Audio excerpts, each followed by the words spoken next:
The rain was coming down in sheets, pounding against the windows of the old house. Inside, Sarah sat alone in the dim light, the ticking of an old clock, the only sound breaking the silence. Her fingers tapped nervously on the table, a half-empty cup of tea growing cold beside her. She had been waiting for this moment for hours.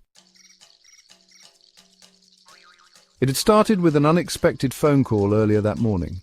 The voice on the other end, distant and distorted, had said only one thing before hanging up: "The time is near." At first, Sarah thought it was a prank.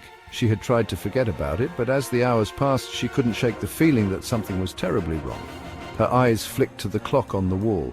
5:45 p.m. That meant only 15 minutes until the deadline. The phone call had promised her that something would happen at exactly 6 o'clock. She glanced at her phone. No messages, no missed calls, but her stomach churned with unease. She felt watched, as though unseen eyes were lurking just beyond the edges of her vision.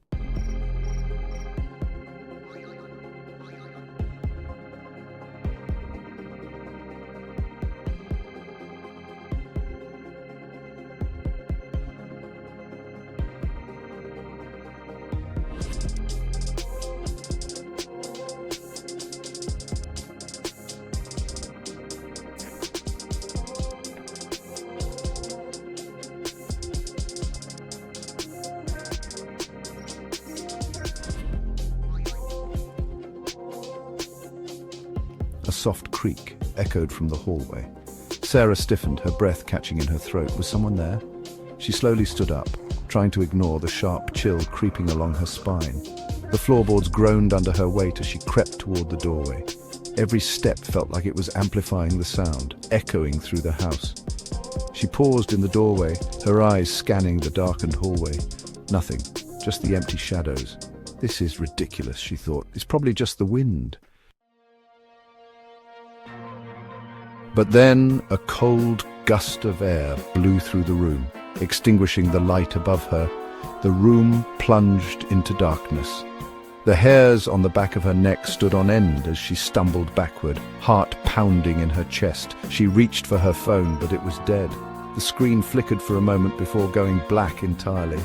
A loud thump came from upstairs. It was followed by a soft shuffling sound. Sarah froze, her breath caught in her throat. She had to get out of the house, now.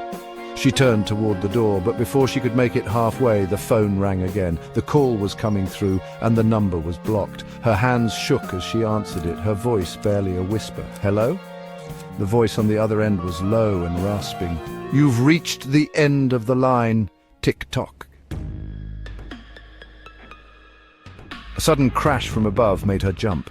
Without thinking, she dropped the phone and bolted toward the staircase. Every instinct screamed at her to leave, to run out of the house and never look back.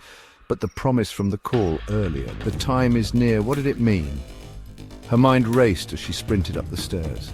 The hallway at the top was just as dark as downstairs, but she could make out the shape of her bedroom door at the far end. She rushed toward it, her breath ragged. But before she could reach the door, another sound, closer this time, stopped her cold. A soft scraping noise, like something or someone was moving along the walls. She turned slowly, her eyes wide with terror. The dark figure in the corner seemed to meld into the shadows, its shape indistinct, but there was no mistaking the eerie glow of its eyes. "Sarah," the voice said again, this time a whisper that made her skin crawl. "You shouldn't have waited." Her legs felt like they were made of lead as she stumbled backward, the walls closing in on her. "What do you want?" she gasped. The figure stepped closer, its eyes never leaving hers.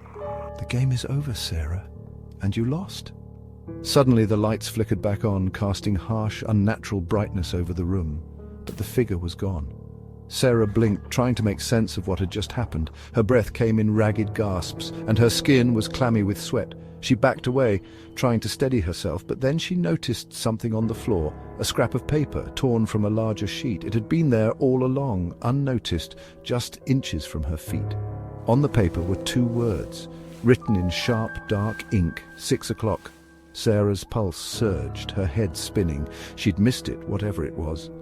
And then she heard the final sound, the low hum of a phone, somewhere deep within the house, ringing one last time. She wasn't alone anymore. The end had come.